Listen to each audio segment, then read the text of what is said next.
Good morning दोस्तों। आज हम बाल विकास को पढ़ेंगे, यानी बाल विकास के विषय में पढ़ेंगे और उसका अध्ययन करेंगे।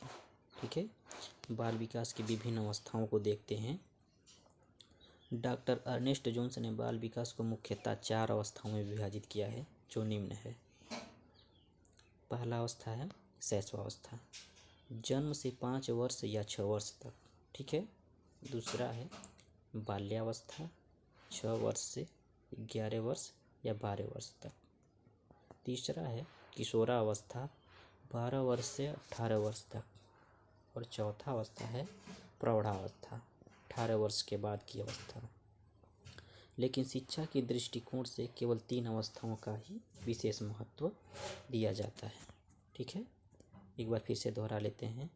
डॉक्टर अर्नेस्ट जोन्स ने बाल विकास को मुख्यतः 4 अवस्थाओं में विभाजित किया है, जो निम्न है। पहला कौन सा है? शैशवावस्था।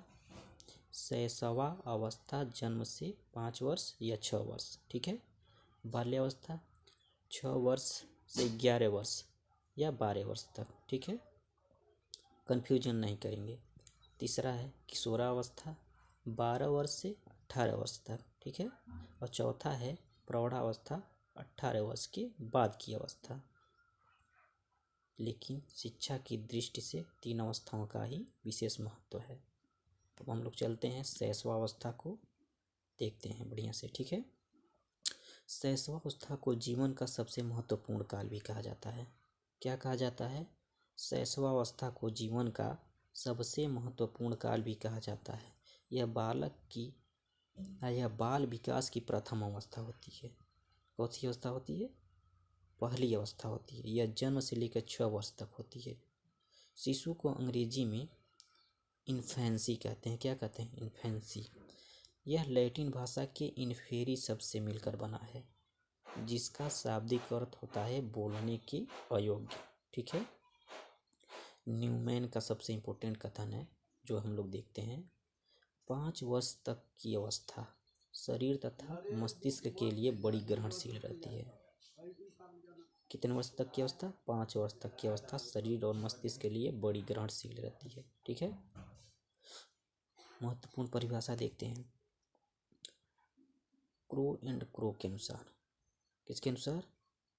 क्रो एंड क्रो के अनुसार 20वीं शताब्दी को बालक की शताब्दी माना जाता है। ठीक है। 20वीं शताब्दी को बालक की शताब्दी माना जाता है। फ्रायड के अनुसार मनुष्य को जो कुछ भी बनना होता है वह प्रारंभ के 4-5 वर्षों में बन जाता है। मनुष्य को जो कुछ भी बनना होता है वो प्रारंभ के 4-5 वर्षों में बन जाता है। एडलर के अनुसार शैशवावस्था द्वारा जीवन का पूरा क्रम निश्चित होता है। ठीक है, कि वो बालक किस दिशा में जाएगा, कैसा बनेगा। गुड एनफ के अनुसार देखते हैं व्यक्ति का जितना भी मानसिक विकास होता है उसका आधा 3 वर्ष की आयु तक हो जाता है। ठीक है। शैशवावस्था की विकासात्मक विशेषताएं।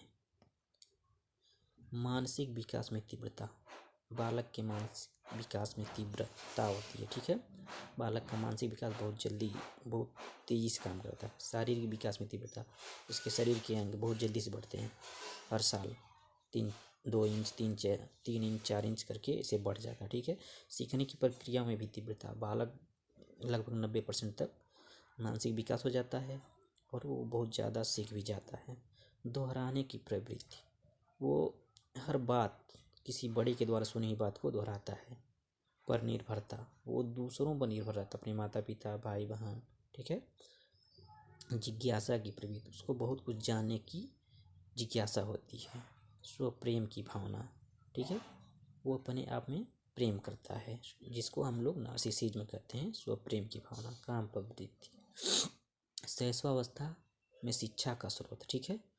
वेलेंटाइन के अनुसार शैशवावस्था सीखने का आदर्श काल है। किन के अनुसार? वेलेंटाइन के अनुसार। वेल टाइम आदर्श काल। वेल टाइम जोड़ लेंगे, वेल टाइम। शैशवावस्था द्वारा सीखने का आदर्श काल है।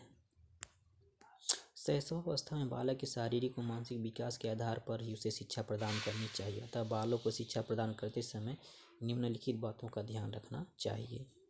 पालन पोषण। शारीरिक विकास की तीव्रता के कारण माता पिता और अध्यापक को उसके स्वास्थ्य पर पूरा ध्यान रखना चाहिए। ठीक है, इसके लिए बालक को पौष्टिक और संतुलित भोजन के साथ साथ चिकित्सा व्यवस्था का भी पूरा ध्यान रखना चाहिए।